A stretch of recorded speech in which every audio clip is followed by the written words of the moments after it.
నామములో మీ అందరికీ హృదయపూర్వకమైన వందనాలు తెలియపరుస్తున్నాను. మరి ఒక్కసారి మీతో కలిసి ప్రభుని స్తుతించడానికి, మిమ్మల్ని కలవడానికి, కొద్ది నిమిషాలు దేవుని వాక్యాన్ని ధ్యానం చేయడానికి ప్రభు ఇచ్చిన మరి అవకాశం ఇచ్చినటువంటి జయ అక్క గారికి నిండు మనసుతో వందనాలు, కృతజ్ఞతలు.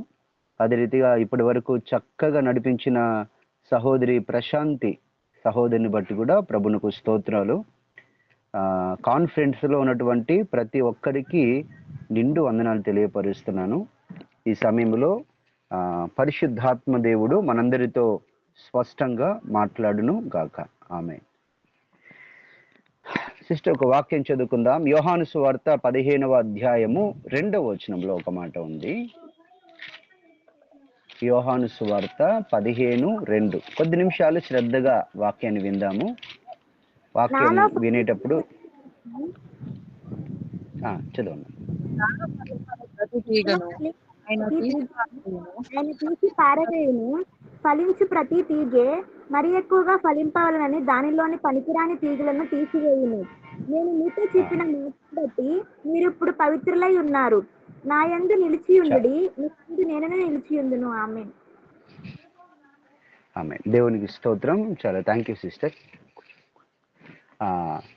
ఇక్కడ ఒక శ్రేష్టమైనటువంటి వాక్యం మనం వింటున్నాం. ఏంటంటే ప్రభు ఏమంటున్నాడంటే, నేను నిజమైన ద్రాక్షవల్లిని, నా తండ్రి వ్యవసాయకుడు.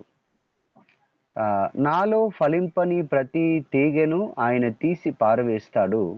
ఫలించు తీగె మరి ఎక్కువగా ఫలించాలి అని దానిలోని పనికిరాని తీగలను తీసివేయను అని మాట రాయబడింది. ఇక్కడ ప్రభు కోరుకునే ఒక ప్రాముఖ్యమైనటువంటి విషయం ఏంటంటే,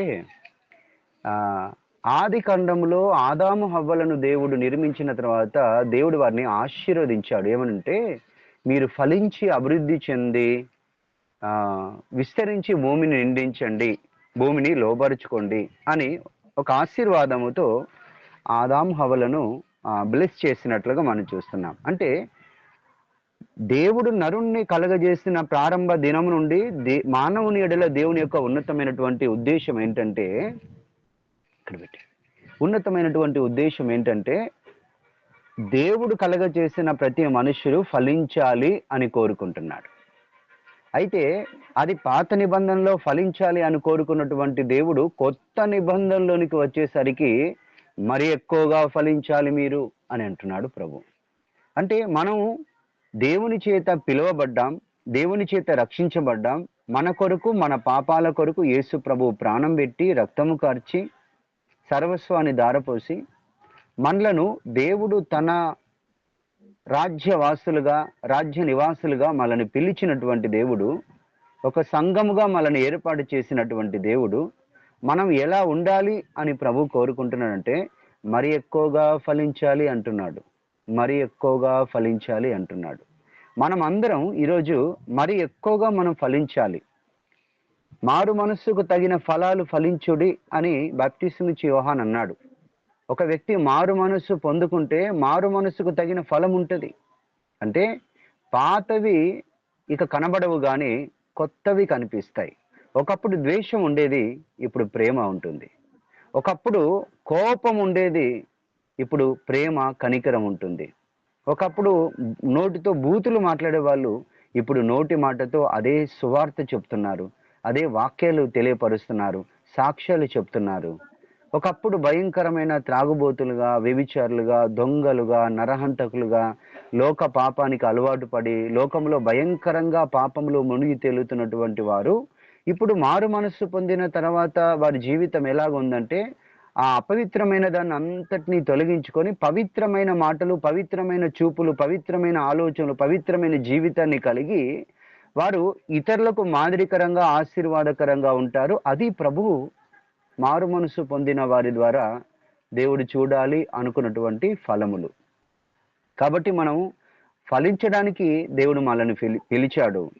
బైబిల్ అంతటి మనం చదువుతున్నట్లయితే ఆయన వ్యవసాయకుడని, ఆయనకు ద్రాక్ష తోటేశాడని, అంజూరపు చెట్టు నాటాడని, అంజూరపు చెట్టు 3 సంవత్సరాలు చూసినా కానీ ఫలించలేదని, ఫలింపకపోతే ఎందుకు ఇక్కడ నుండి తీసి పారేయండి అని చెప్పేసి ఆ మాటలు మనం అన్ని వింటున్నాం. సో ఇవన్నీ పరిశీలన చేస్తే దేవుడు మన జీవితాన్ని ఫలభరితంగా ఉండాలి అని కోరుకుంటున్నాడు. ఒక వ్యక్తి ఎలా ఫలించగలుగుతాడు అంటే 5వ వచనంలో ఉంది, ద్రాక్షవల్లిని నేను, తీగలు మీరు. ఎవడు నా యందు నిలిచి ఉండునో, నేను ఎవని యందు నిలిచి ఉంటానో వాడు బహుగా ఫలిస్తాడు. నాకు వేరుగా ఉండి మీరేమీ చెయ్యలేరు.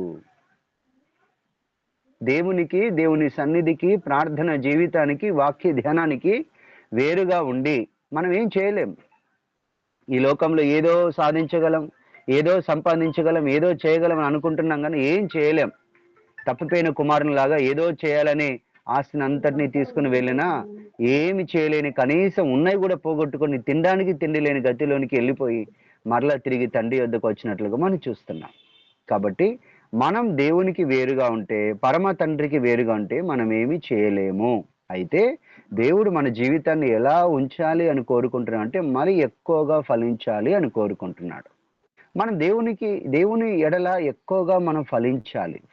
అందుకే ప్రభు పేతురుతో ఒక సందర్భంలో ఏమన్నాడంటే, పేతురు, ఈ శిష్యులందరికంటే నీవు నన్ను ఎక్కువగా ప్రేమిస్తున్నావా అని అడిగాడు. అవును ప్రభువా, అందరికంటేనే నేను ఎక్కువగా ప్రేమిస్తున్నాను అని అన్నాడు. ఓకే, అలాగైతే నా గొర్రె పిల్లను కాయు అని అన్నాడు.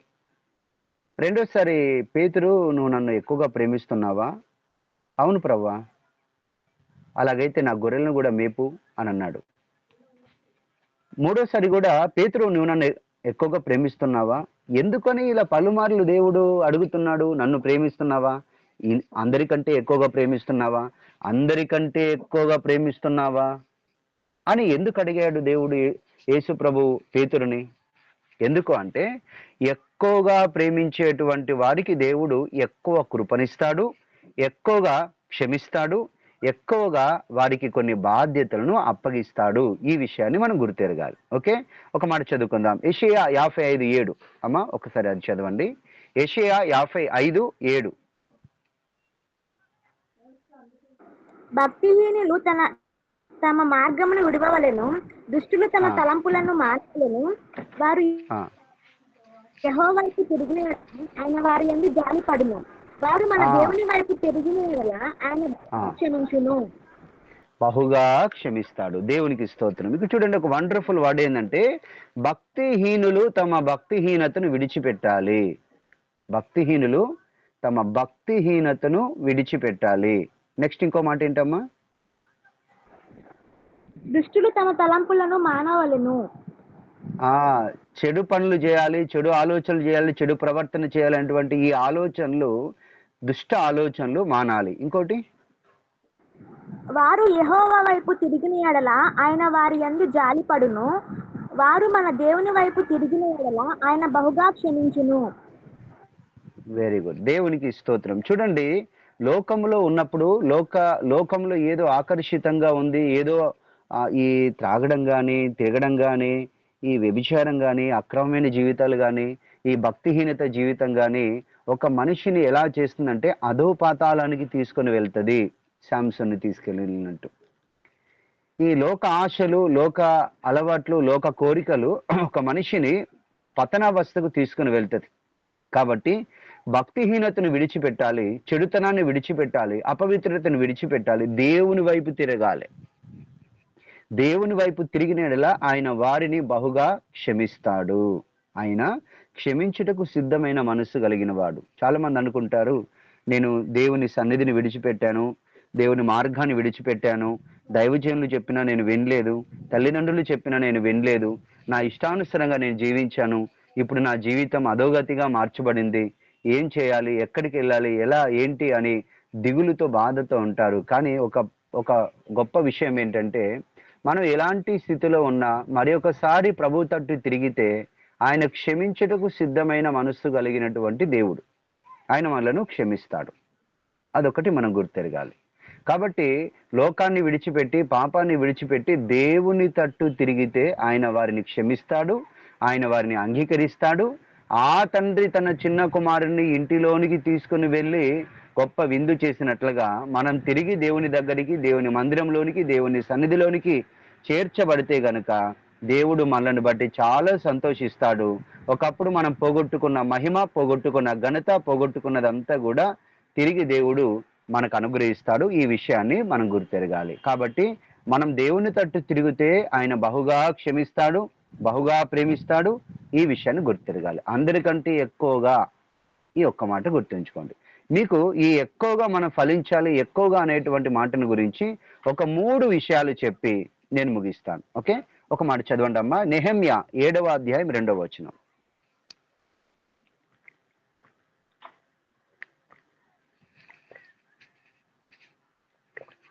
నెహెమ్యా 7:2. కూర్చో. నా కూర్చో.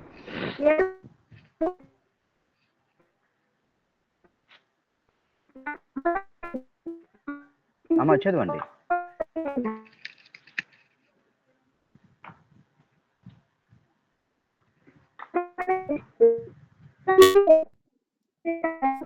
మరి వాయిస్ కట్ అవుతుంది రా, సిగ్నల్ ఉన్న చోట ఉండు.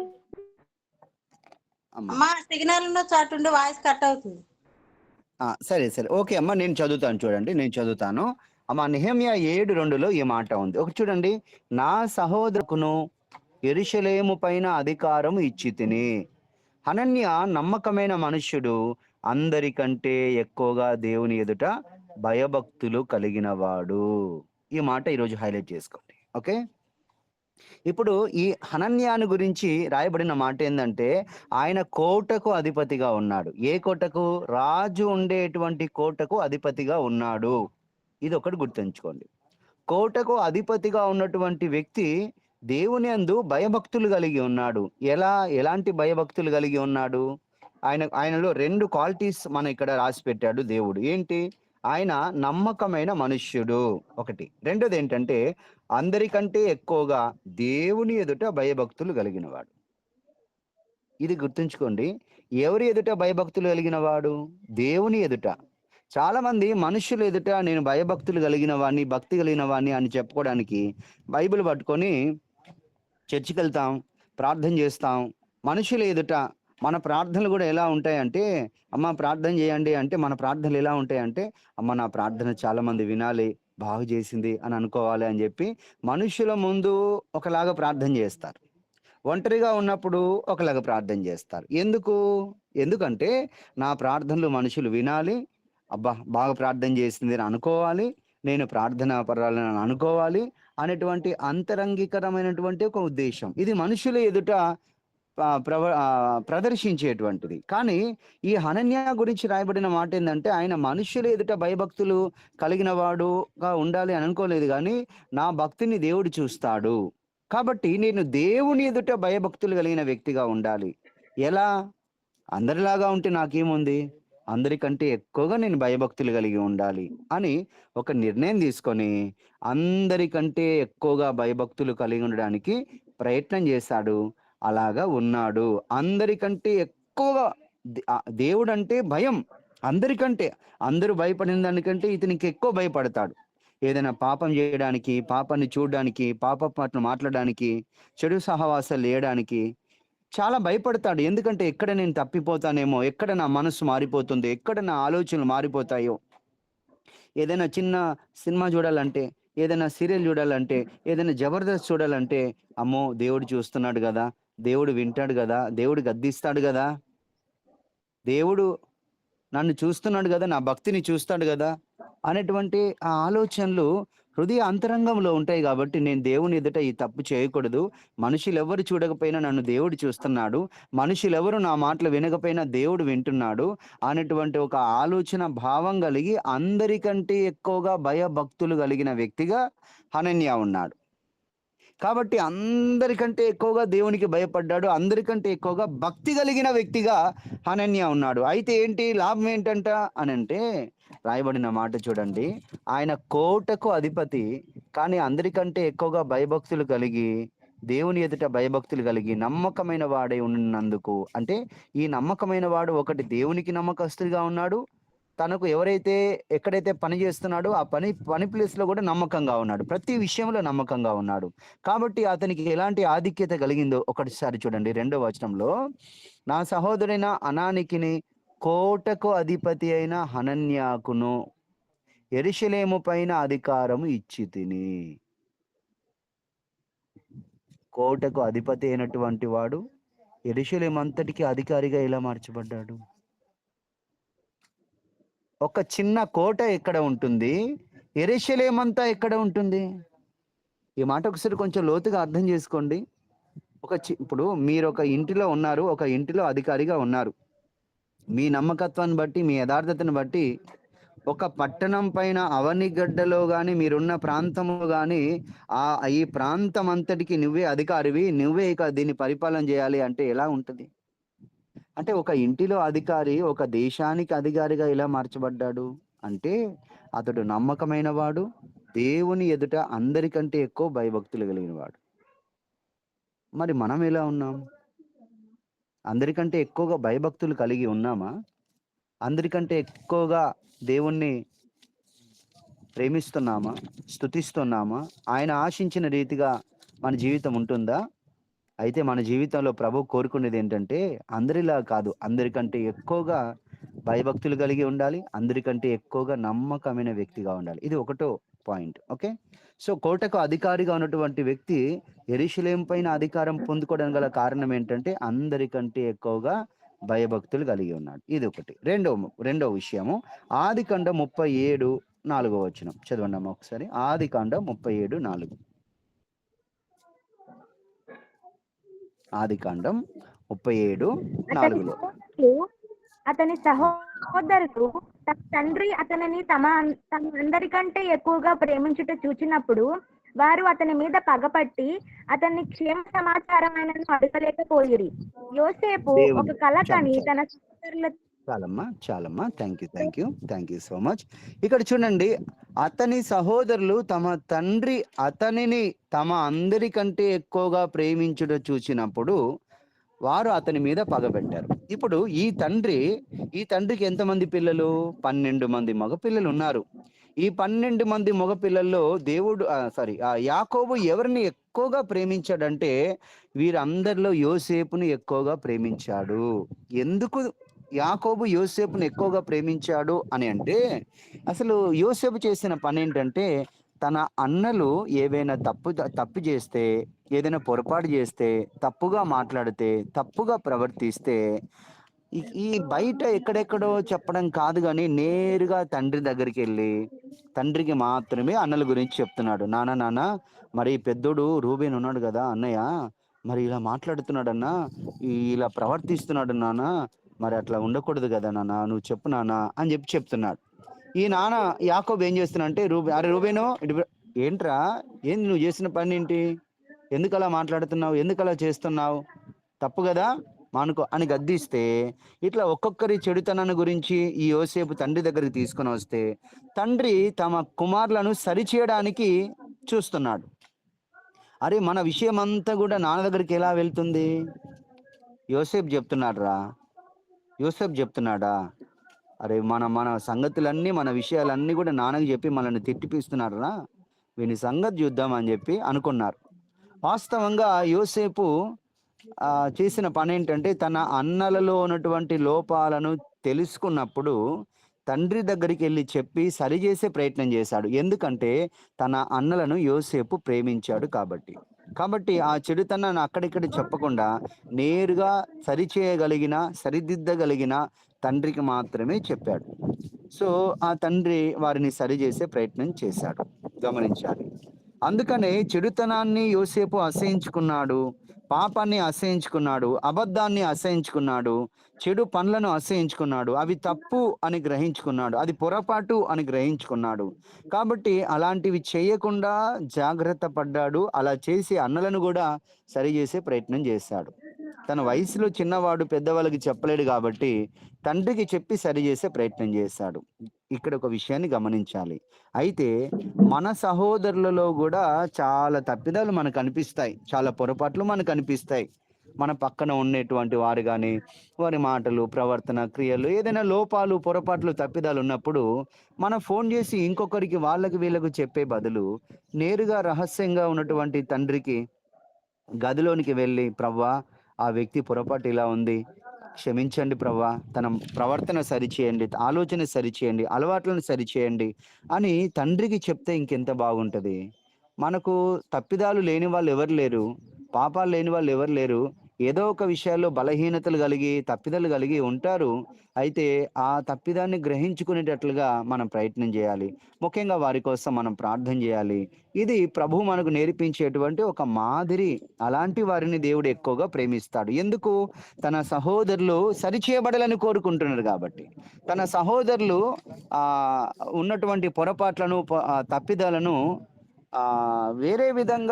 వేరే వాళ్లకు వేరే విధంగా చెప్పే ప్రయత్నం చేయలేదు. మీరు గమనించాలి. ఎందుకంటే అక్కడ లోతు గురించి ఒక్కసారి ఆలోచన చేస్తే, లోతు దిగంబరిగా ఉన్నాడని కానాను తండ్రి చూశాడు. చూసినప్పుడు ఏం చేశాడు? వెంటనే వెళ్ళి బయట ఉన్న అన్నలు అరే నాన్న, అరే అన్నయ్యలు, నాన్న ఏం లేదురా, దిగంబరిగా పడుకొని ఉన్నాడు అని చెప్పి వచ్చి బయట చెప్పాడు. బయట చెప్పినప్పుడు ఈ అన్నలు ఏం చేస్తారంటే వెనక నుండి వచ్చి ఒక వస్త్రాన్ని తీసుకుని వచ్చి తండ్రిని దిగంబరత్వాన్ని కప్పినట్లుగా మనం చూస్తాం. ఇప్పుడు కానాను తండ్రి అయినటువంటి అతను ఏం చేశాడు? బయటికి వెళ్ళి చెప్పాడు. దాన్ని బట్టి తండ్రి ఏం చేశాడంటే అతన్ని శపించాడు. వాస్తవంగా శపించాల్సిన అవసరం ఏముంది? మరి తప్పు తండ్రిదే కదా. కావును, తప్పు తండ్రిదే. మరి కుమారుడు ఏం చేయాలి? అది బయటికి వెళ్ళి చెప్పడం అవసరమా? అతనే ఒక వస్త్రాన్ని కప్పితే బాగుండేది కదా, అతనే సరి చేస్తే బాగుండేది కదా, అతనే సరిదిద్దితే బాగుండేది కదా. బయటికి వెళ్ళి చెప్పాల్సిన అవసరం ఏముంది? చెప్పడం ద్వారానే కదా అతను శప్పించబడ్డాడు. గమనించాలి ఇక్కడ ఒక విషయాన్ని. సో మన సహోదరులో ఉన్నటువంటి లోపాలను మనం బయట చెప్పడం ద్వారా అది మనకే నష్టం అన్నటువంటి, మన ఆత్మీయ జీవితానికే నష్టం అన్నటువంటి విషయాన్ని ఈ సందర్భాల్లో ఈ విషయాలను బట్టి మనం గమనించాలి. కాబట్టి మనం చేయాల్సిన ఒక ప్రాముఖ్యమైన విషయం ఏంటంటే, దేవుని దగ్గరికి వెళ్ళి వారి కోసం ప్రార్థన చేయాలి, క్షమాపణ అడగాలి, వారిని మన్నించమని ప్రభువుని అడగాలి, వారికి తెలియపరచమని ప్రభువుని అడగాలి. తండ్రి, వీరేం చేస్తున్నారో వీరికి తెలియదు, వీరిని క్షమించండి అని యేసు ప్రభు ప్రార్థన చేసిన రీతిగా మనం దేవుని ఎదుట ప్రార్థన చేస్తే దేవుడు మనల్ని ఎక్కువగా ప్రేమిస్తాడు. ఈ విషయాన్ని గుర్తెరగాలి. ఎక్కువగా ప్రేమిస్తాడు. ఎక్కువగా ప్రేమిస్తే ఏమవుతుంది? ఇప్పుడు యాకోబు తన కుమారుడైనటువంటి యోసేపును ఎక్కువగా, అందరికంటే ఎక్కువగా ప్రేమించాడు. కారణం ఏంటంటే అతడు పరిశుద్ధతను కోరుకున్నాడు. తమ సహోదరుల యొక్క చెడుతనాన్ని తొలగించాలి, సరిచేయాలని ప్రయత్నం చేస్తుంది కాబట్టి. అయితే అతనికి కలిగినటువంటి ప్రతిఫలం ఏంటి అంటే, ఆదికాండం 48:22 ఒక మాట ఉంది చూడండి. ఆదికాండం 48:22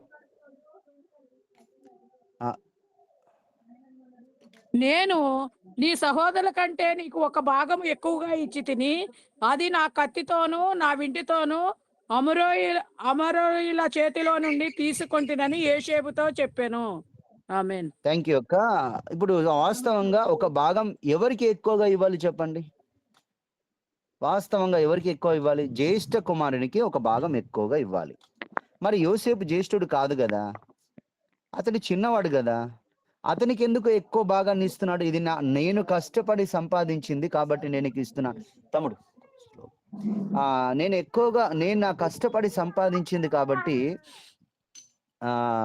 నేను నీకు ఇస్తున్నాను నాన్న అని చెప్పేసి అంటున్నాడు. వాస్తవంగా పెద్దోనికి రావలసినటువంటి భాగాన్ని చిన్నవాడైన వానికి ఎందుకు ఇస్తున్నాడు అంటే, చిన్నవాని యొక్క ప్రవర్తన బాగుంది, చిన్నవాడు పరిశుద్ధతను ప్రేమించాడు, చిన్నవాడు యథార్థత కలిగి ఉన్నాడు, వాడు తన అన్నల యొక్క బాగును కోరుకొని వారి కోసం నా దగ్గర వేడుకున్నాడు కాబట్టి ఇతడు ఎక్కువ పొందుకోవడానికి అర్హుడు అని ఆ యాకోబు తన కుమారుడైన యోసేపుకు ఒక భాగాన్ని ఎక్కువగా ఇచ్చాడు. మరి మనం కూడా అలాగుంటే మనకు కూడా ఒక భాగాన్ని ఎక్కువ ఇస్తాడు కదా, మనకు కూడా ఎక్కువ కృప ఇస్తాడు కదా, మనకు కూడా దేవుడు ఆధిక్యతని ఇస్తాడు కదా, పరలోకంలో ఈ లోకంలో కూడా. కాబట్టి యోసేపు లాగా మనం ఉండాలి. అందరికంటే ఎక్కువగా ప్రేమించబడాలి అని అంటే మనం పరిశుద్ధంగా, పవిత్రంగా, యథార్థంగా బ్రతకాలి అనేటువంటి విషయాన్ని మనం జ్ఞాపకం చేసుకోవాలి. అదే రీతిగా చివరిగా ఇంకొక మాట చెప్పి నేను ముగిస్తాను. నిర్గమాకాండం 16:18. నిర్గమాకాండం 16:18. వారు ఒమేరుతో కొలిచినప్పుడు హెచ్చుగా కూర్చుకున్న వానికి ఎక్కువగా మిగులలేదు, తక్కువ కూర్చుకున్న వానికి తక్కువ కాలేదు. వారు తమ తమ ఇంటి వారి భోజనమునకు సరిగా కూర్చుకొని ఉండేది. మరియు మోషే దీనిలో ఏమీ ఉదయం వరకు ఎవరునూ మిగుల్చుకొనకూడదని వారితో చెప్పెను. అయితే వారు మోషే మాట వినక కొందరు ఉదయం వరకు దానిలో కొంచెము మిగుల్చుకొనగా అది పురుగు పట్టి కంపు కొట్టెను. మోషే వారి మీద కోపపడగా వారు చాలు చాలు చాలు వాళ్ళు మన్నాను ప్రభు ఏమన్నాడంటే, మీకు ఎంత కావాలో అంతే తీసుకోండి, ప్రతిరోజు నేను మీకు మన్నా ఇస్తాను, పొరపాటున మీరు ఎక్కువ తీసుకోకండి, ఎక్కువ తీసుకున్న అది ఉండదు అని చెప్పేసి అన్నారు. అరే మరి రేపు వస్తుందో రాదురా, రేపు కురుస్తుందో కురవదురా అని చెప్పి ఆలోచన చేసి ఈరోజు తీసుకోవాల్సింది ఆ మన్నాను రేపటి కూడా అవసరం వస్తుందని చెప్పి ఎక్కువగా కూర్చుకున్నారు. ఎక్కువగా కూర్చుకుంటే తెల్లారేసరికి అది ఏమైంది, పురుగు పట్టి కుళ్ళిపోయింది. కాబట్టి ఇక్కడ ఎక్కువగా కూర్చుకోవద్దు, ఏ రోజుకు ఆ రోజు దేవుడు మన్నాను ఇస్తాడు అని వాక్యంలో రాసింది. వాళ్ళు అది చేయాల్సింది. అయితే ఇప్పుడు ఎందుకు ఆ మాట మనకు అని అంటే, 1 కొరింథీ 7:31 ఒక మాట రాస్తుంది, చదవండి అమ్మా. కొరింథీ మొదటి పత్రిక 7:31.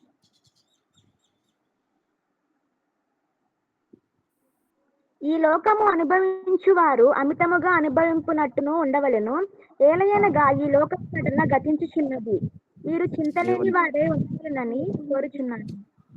దేవునికి స్తోత్రం. చూడండి, ఈ లోకపు నటన గతిస్తూ ఉన్నది. అయితే ఒక విషయం ఏంటంటే, ఈ లోకాన్ని అనుభవించేవారు అమితంగా అనుభవించొద్దు. ఈ లోకంలో ఉన్నాం, లోకంలో కొన్ని మనకు కావాలి. ఏం కావాలి? తినడానికి తిండి కావాలి, కట్టుకోవడానికి వస్త్రాలు కావాలి, ఉండడానికి నివాసం కావాలి, ఇంకా కొన్ని కావలసినవి ఉన్నాయి. అవన్నిటిని దేవుడు మనకు అనుగ్రహిస్తాడు. ఎప్పుడు ఇవ్వాలో, ఏ రోజు ఇవ్వాలో, ఎలా ఇవ్వాలో, ఎంత ఇవ్వాలో ఆయనకు తెలుసు. కాబట్టి ఆయన ఇస్తాడు. మనం చేయాల్సిన పని ఏంటంటే, మనం ఏ రోజు ఎంత ఇస్తాడో అంత తీసుకుంటే చాలు, కానీ అంతకంటే ఎక్కువ కూర్చుకునే ప్రయత్నం చేయొద్దు. ఈ లోకాన్ని ఎక్కువగా అనుభవించాలి, ఎక్కువగా ఈ లోకంలో ఉండాలి, ఎక్కువగా ఎంజాయ్ చేయాలి, ఎక్కువగా ఒక ఇల్లు కాదు, ఒక 5 ఇండ్లు కొనుక్కోవాలి, ఒక పొలం కాదు 5 పొలాలు కొనుక్కోవాలి, ఒక స్థలం కాదు ఇంకా ఎక్కువగా. ఈ లోకపు నటన గతిస్తున్నది కాబట్టి ఈ లోకమును ఎక్కువగా అనుభవించకుండా జాగ్రత్త పడండి. ఎందుకు? ఈ లోకం అంతా నటనతో కూడుకున్నది. ఈ నటన జీవితం ఇక ముగించబడుతుంది. కాబట్టి ఈ లోకాన్ని ఎక్కువగా అనుభవించద్దు. అప్పుడు ఎలాగైతే ఆ మన్నాను ఎక్కువగా కూర్చుకున్నారో, ఎక్కువగా కూర్చుకున్నంత మాత్రాన ఏమైంది? కుళ్ళిపోయింది. మనకు అవసరమైనంత వరకు దేవుడు ఇస్తాడు. అంతకంటే ఎక్కువ కావాలి అనే ఆలోచన కనుక మనం ఉంటే, మనం ఎక్కువగా ప్రయాసపడ్డా, ఎక్కువ ఓవర్ డ్యూటీలు చేసినా, ఏం చేసినా ఆ మిగిల్చి ఉన్న ఆ పోగు చేసినంతా కూడా ఏదో ఒక దినాన వ్యర్థంగా, అనవసరంగా ఖర్చు అయిపోతుంది, దేనికి ఉపయోగం లేకుండా పోతుంది. కాబట్టి దేని గురించి చింతించద్దు. మీ చింత యావత్తు దేవునిపైన వేయండి. మీరు ఆకాశ పక్షుల కంటే శ్రేష్ఠులు. రేపటిని గురించి మీరు ఆలోచన చేయొద్దు. రేపు ఏం కావాలో, ఏమి ఇవ్వాలో, ఎలా ఇవ్వాలో నేను చూసుకుంటాను. మీ పిల్లల పెళ్ళి ఎలా చేయాలో నాకు తెలుసు, వాళ్ళని ఎలా చదివేలా, వాళ్ళకు ఎలా ఫీజులు కట్టాలో నాకు తెలుసు, మీ కుటుంబాన్ని ఎలా పోషించాలో నాకు తెలుసు. మీ భారం నా చేతిలో ఉన్నది. అనుదినం నేను మీ భారాన్ని భరిస్తున్నాను. అనుదినం నేను మిమ్మల్ని నడిపిస్తున్నాను.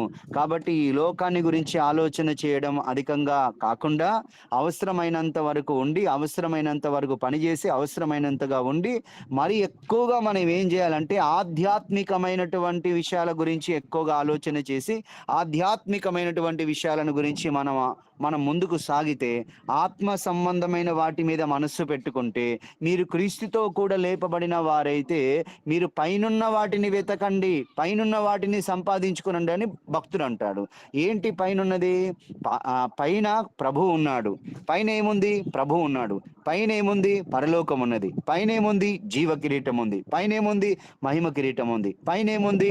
అక్కడ గొప్ప ఆధిక్యత ఉంది, అక్కడ సింహాసనం ఉంది, అక్కడ గొప్ప ఆధిక్యతలు అక్కడ ఉన్నాయి. అక్కడ కన్నీరు ఉండదు, బాధ ఉండదు, వేదన ఉండదు, దుఃఖం ఉండదు, అక్కడ ఎలాంటి చింతలు ఉండవు. కాబట్టి మనము పరలోక సంబంధమైన వారిగా ఉన్నాం కాబట్టి, పరలోక పౌరసత్వాన్ని మనం కలిగి ఉన్నాం కాబట్టి, ఈ గతించిపోతున్న ఈ లోక నటనలో మునిగిపోకుండా ఈ లోకాన్ని అధికంగా ఆశించకుండా మనం దేవుణ్ణి, దేవుని ప్రేమను, దేవుని వాక్యాన్ని, దేవుని సన్నిధిని ఎక్కువగా అనుభవిస్తే గనక మన జీవితాలు ధన్యకరంగా, ఆశీర్వాదకరంగా, మహిమకరంగా మలచబడతాయి.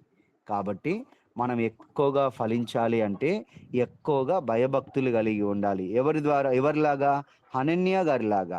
హనన్య నమ్మకమైన మనుష్యుడు, అందరికంటే ఎక్కువగా దేవుని ఎదుట భయభక్తులు కలిగిన వాడు. కాబట్టి కోటకు అధికారిగా ఉన్నటువంటి వ్యక్తి యెరూషలేము పైన అధికారిగా మార్చబడ్డాడు.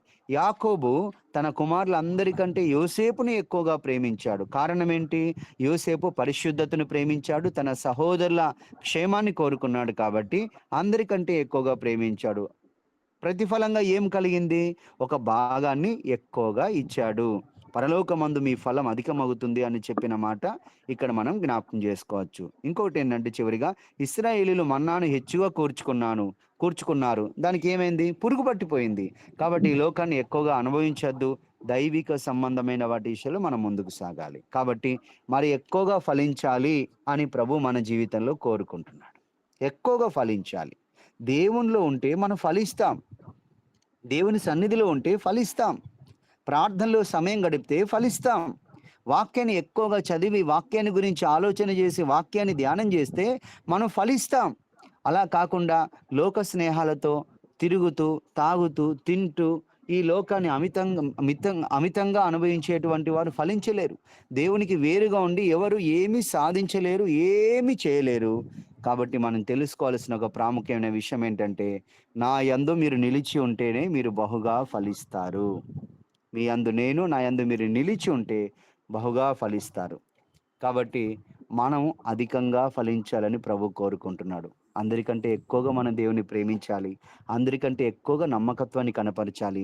అందరికంటే ఎక్కువగా మనము భయభక్తులు కలిగి ఉండాలి. అందరికంటే ఎక్కువగా పరిశుద్ధులుగా ఉండాలి. అందరికంటే ఎక్కువగా మన జీవితంలో ఎప్పుడైతే ఉంటామో ఎక్కువ కృపను, ఎక్కువ మహిమను, ఎక్కువ ఆధిక్యతను దేవుని నుండి మనం పొందుకుంటాం. కాబట్టి ఎక్కువగా ఫలించాలని కోరుకున్నటువంటి దేవుని ఆశను తీరుద్దాం. దేవుని కొరకు ఆశపడదాం. అలాంటి కృప దేవుడు మనందరికీ అనుగ్రహించును గాక. ఈ అవకాశం ఇచ్చిన జయాక గారికి, సహోదరి ప్రశాంతి గారికి, మీ అందరికీ నిండు మనసుతో వందనాలు. ఈ సమయాన్ని మీకు అప్పగిస్తున్నాను.